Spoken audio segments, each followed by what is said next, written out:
கோவையில் சிறுமி கொலை செய்யப்பட்டது குறித்து கைதான கார்த்தி பரபரப்பு வாக்குமூலம் அளித்துள்ளார். சிறுமி கத்தியதால் கழுத்தை நெரித்து கொலை செய்ததாக அவர் கூறியுள்ளார். சிறுமிக்கு அடிக்கடி சாக்லேட் வாங்கி கொடுப்பது வழக்கம் என கைதான கார்த்தி தனது வாக்குமூலத்தில் கூறியுள்ளார். கண்ணம்பாளையம் குளக்கரைக்கு சிறுமியை அழைத்துச் சென்றதாகவும் எங்கு செல்கிறீர்கள் என சிறுமி கேட்டும் சொல்லவில்லை என்றும் தெரிவித்துள்ளார்.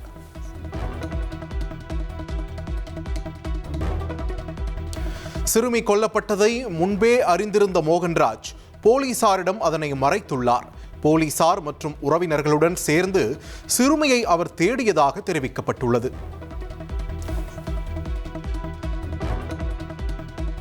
கோவை சூலூர் அருகே 10 வயது சிறுமி பாலியல் வன்கொடுமை செய்யப்பட்டு கொடூரமாக கொல்லப்பட்ட நிலையில் சிறுமியின் குடும்பத்தினரிடம் தொலைபேசி மூலம் பேசி முதலமைச்சர் விஜய் ஆறுதல் தெரிவித்துள்ளார்.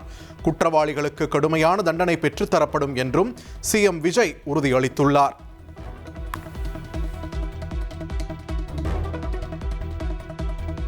கோவை கண்ணம்பாளையத்தில் சிறுமியின் தாயாரை சந்தித்து அமைச்சர் விக்னேஷ் ஆறுதல் தெரிவித்தார்.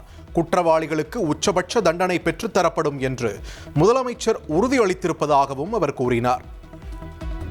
அவங்களுக்கு என்னென்ன தேவையோ நீங்க பாருங்க அப்படின்னு சொல்லியிருக்கிறாங்க. அவங்களோட தேவையே என்னன்னா அந்த குற்றவாளிக்கு கடுமையான தண்டனை கிடைக்கணுங்கிறது அந்த தேவை. அந்த தேவையை நிச்சயம் தமிழக வெற்றி கழகம் தளபதியுடைய மாண்புமிகு முதலமைச்சர் ஆட்சியில் நடக்கும். கோவையில் கொலை செய்யப்பட்ட சிறுமியின் பெற்றோரிடம் அதிமுக பொதுச் செயலாளர் எடப்பாடி பழனிசாமி தொலைபேசியில் ஆறுதல் கூறினார். குற்றவாளிகளுக்கு கடுமையான தண்டனை பெற்றுத்தர வலியுறுத்துவோம் என்று அவர் உறுதியளித்துள்ளார்.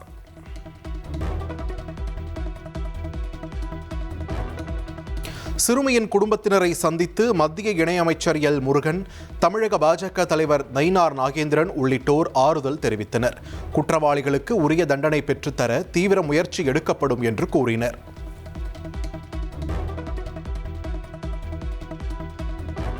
மரக்காணம் அருகே 11 வயது சிறுமி பாலியல் வன்கொடுமை செய்யப்பட்ட சம்பவத்திற்கு அதிமுக பொதுச் செயலாளர் எடப்பாடி பழனிசாமி கண்டனம் தெரிவித்துள்ளார். தமிழகத்தில் பெண்களுக்கும் பெண் குழந்தைகளுக்கான பாதுகாப்பு எங்கே என்று அவர் கேள்வி எழுப்பியுள்ளார்.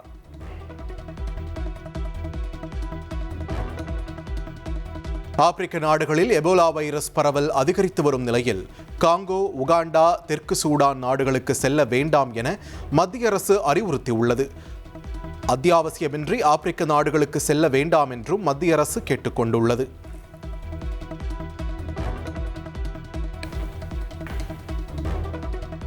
தமிழ்நாட்டில் 13 இடங்களில் இன்று வெயில் சதமடித்துள்ளது.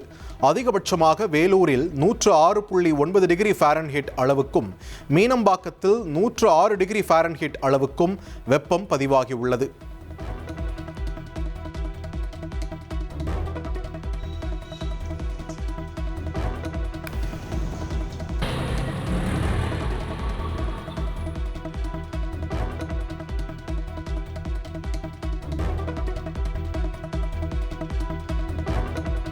நாடு முழுவதும் இம்மாத இறுதி வரை கடுமையான வெப்ப அலை நீடிக்கும் என்று இந்திய வானிலை ஆய்வு மையம் எச்சரிக்கை. மேற்கு மற்றும் மத்திய இந்திய பகுதிகளில் வெயிலின் தாக்கம் உச்சகட்டத்தை எட்டும் என்றும் தெரிவிக்கப்பட்டுள்ளது.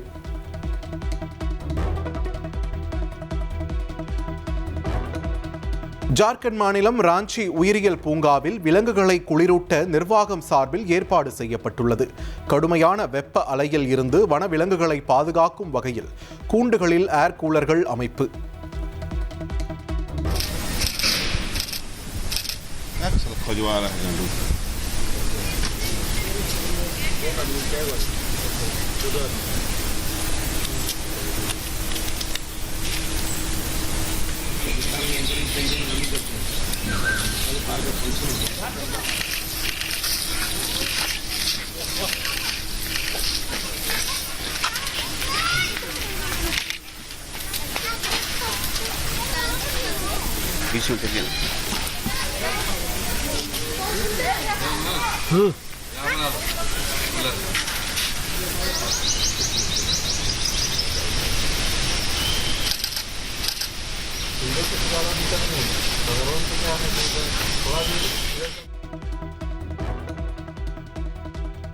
பாட்டிலுக்கு 10 ரூபாய் கூடுதலாக வசூலிக்கும் டாஸ்மாக் கடைகள் குறித்து லிஸ்ட் எடுத்த உளவுத்துறை.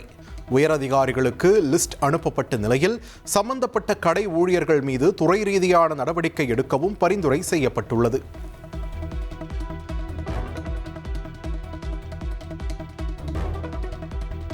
டாஸ்மாக் பாட்டிலுக்கு 10 ரூபாய் மேல் வாங்குவதை சினிமாவை போல உடனடியாக சரி செய்ய முடியாது என்று மதுவிலக்குத்துறை அமைச்சர் விக்னேஷ் தெரிவித்தார்.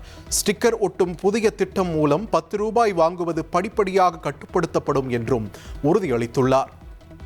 இது எல்லாம் சேஞ்ச் பண்ணோம்னா இது ஒரு லாங் டைம் ப்ராசஸ். ஏன்னா இதை ஒரே நாளில் நம்ம இந்த டாஸ்மாக் துறையை திருப்பி சினிமாவில் வர மாதிரி மாற்ற முடியாது. It's a process. இந்த ப்ராசஸை இன்னையிலேருந்து ஆரம்பிச்சிட்டோம். இன்னையிலேருந்து நிச்சயம் கூடிய சீக்கிரம் அந்த ஸ்டிக்கருக்கான ஒரு மாற்று ஏற்பாடுகளை நிச்சயம் டாஸ்மாக் பண்ணும். கரூரில் டாஸ்மாக் கடையை திறக்க விடாமல் 200க்கும் மேற்பட்ட பொதுமக்கள் முற்றுகை போராட்டம் நடத்தினர். கடையை இடமாற்றம் செய்ய கோரிய நிலையில் கோரிக்கையை நிறைவேற்றாததால் முற்றுகை.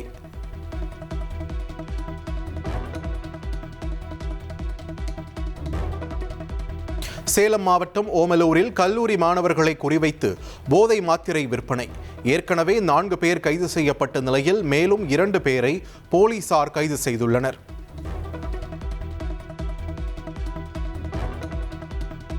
கூட்டணி கட்சிகளை அடிமையாக வைக்கும் மனநிலை திமுகவிடம் உள்ளதாக அமைச்சர் ராஜ்மோகன் சாடியுள்ளார்.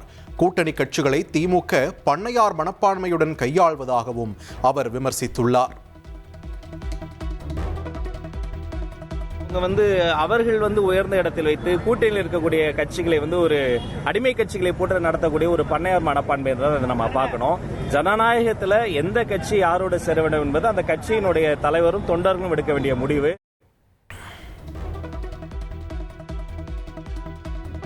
பத்திரிகையாளர் சந்திப்பில் சிரித்தது எந்த கேள்விக்கும் அல்லது சம்பவத்திற்கும் எதிரான பிரதிபலிப்பல்ல என்று தொழில்துறை அமைச்சர் கீர்த்தனா விளக்கம் அளித்துள்ளார். இயல்பாக சிரித்த உடல் மொழியை அரசியல் நோக்கில் திரித்து பரப்புவது வருத்தமளிப்பதாகவும் ஆதங்கம்.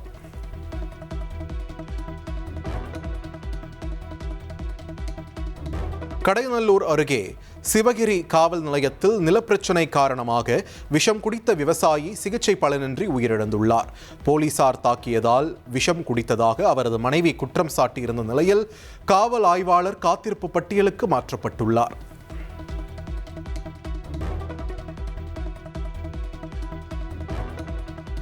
காரைக்கால் கடற்கரையில் ஜெல்லி மீன்கள் கடித்து 20 பேர் பாதிக்கப்பட்டுள்ளனர். பாதிக்கப்பட்ட 20 சுற்றுலா பயணிகளும் அரசு மருத்துவமனையில் அனுமதிக்கப்பட்டனர்.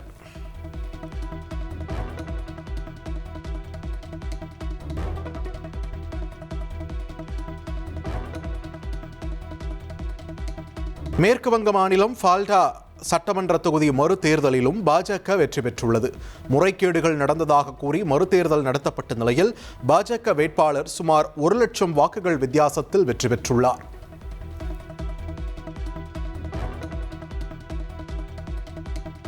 சென்னையில் குற்றப்பின்னணி உள்ளவர்கள் போதைப் பொருட்களுக்கு எதிரான சோதனையில் 84 பேர் கைது செய்யப்பட்டுள்ளனர். கைதானவர்களில் 45 பேர் சரித்திர பதிவேடு குற்றவாளிகள் என தெரிவிக்கப்பட்டுள்ளது.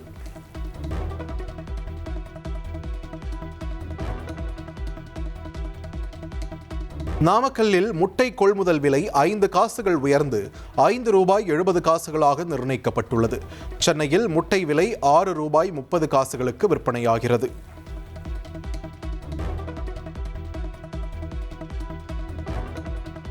ஆரணி அருகே ஸ்ரீ திரௌபதி அம்மன் ஆலயத்தில் துரியோதனன் படுகளம் வெகு விமர்சையாக நடைபெற்றது. 2000க்கும் மேற்பட்ட பக்தர்கள் பங்கேற்று சுவாமி தரிசனம் செய்தனர்.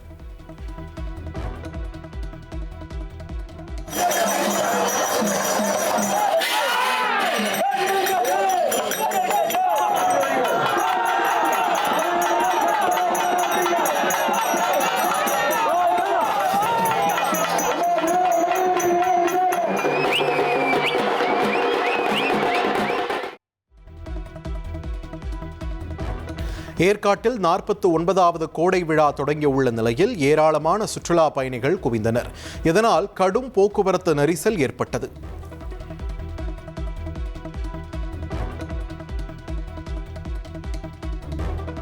கோடை விடுமுறை என்பதால் கொடைக்கானலில் குவியும் சுற்றுலா பயணிகள். பிரதான பகுதிகளில் கடும் போக்குவரத்து நெரிசல் ஏற்பட்டிருப்பதால் வாகன ஓட்டிகளும் சுற்றுலா பயணிகளும் அவதி.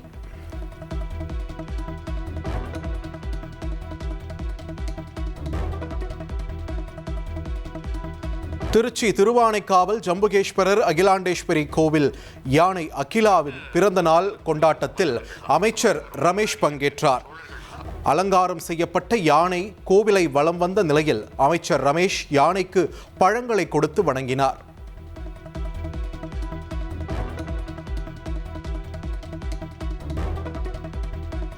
சிதம்பரம் அருகே நிறுத்தத்தில் பேருந்தை நிறுத்தாமல் சென்ற தனியார் பேருந்தை வழிமறித்து ஓட்டுநருடன் வாக்குவாதம் செய்த பொதுமக்கள்.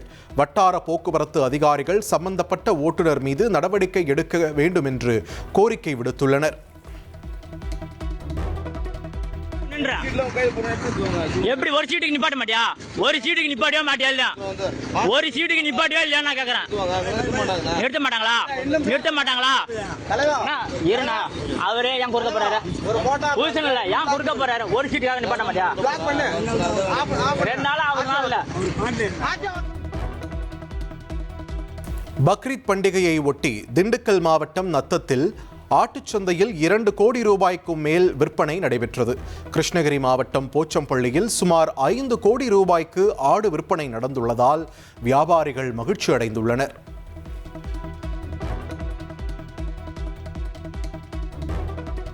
திருப்பதி ஏழுமலையான் கோவிலில் இலவச தரிசனத்திற்காக 30 மணி நேரம் காத்திருந்து பக்தர்கள் சுவாமி தரிசனம். நேற்று ஒரே நாளில் 97,561 பேர் சுவாமி தரிசனம் செய்துள்ளதாக தேவஸ்தானம் தகவல். சென்னை ஆவடி தொழிற்சாலையில் தயாரிக்கப்பட்ட 1000வது T-90 டேங்க் இந்திய ராணுவத்தில் சேர்க்கப்பட்டது. T-90 பீஷ்மா டேங்க் பாதுகாப்பு படையில் முக்கிய அங்கம் வகிக்கும் என்று தெரிவிக்கப்பட்டுள்ளது.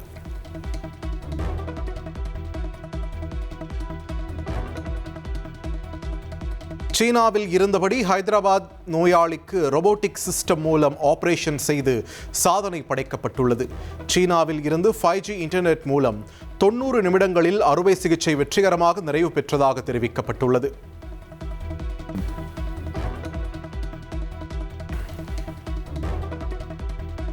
கர்நாடகாவிற்கு பயணம் மேற்கொண்டுள்ள பாஜக தேசிய தலைவர் நிதின் நவீன் பெங்களூருவில் எடியூரப்பாவை சந்தித்தார். எடியூரப்பாவின் இல்லத்திற்கு சென்ற நிதின் நவீன் காலை உணவு அருந்தியபடி கட்சியின் வளர்ச்சி குறித்து ஆலோசனை நடத்தினார்.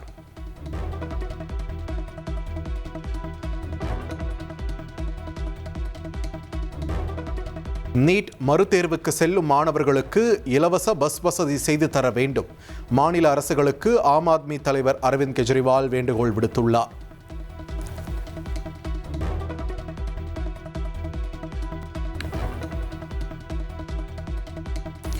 யுக்ரைன் தலைநகர் கீவ் மீது நள்ளிரவில் ரஷ்ய படைகள் விடிய விடிய தாக்குதல் நடத்தியுள்ளன.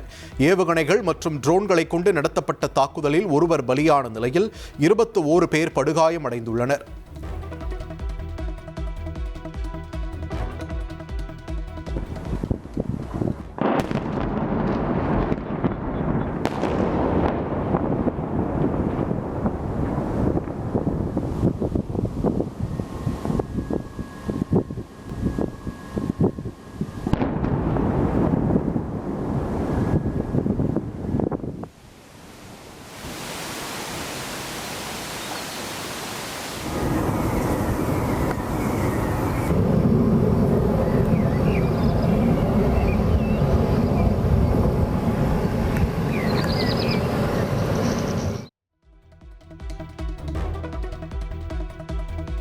ஸ்பெயினில் பாலஸ்தீன நிவாரண குழுவினர் மீது அந்நாட்டு போலீசார் காட்டுமிராண்டித்தனமாக தாக்குதல் நடத்திய சம்பவம் அதிர்ச்சியை ஏற்படுத்தியுள்ளது. ஸ்பாவோ விமான நிலையத்திற்கு வந்திறங்கிய குழுவினர் மற்றும் அவர்களை வரவேற்க காத்திருந்த பொதுமக்களை தாக்கும் காட்சிகள் வெளியாகியுள்ளன.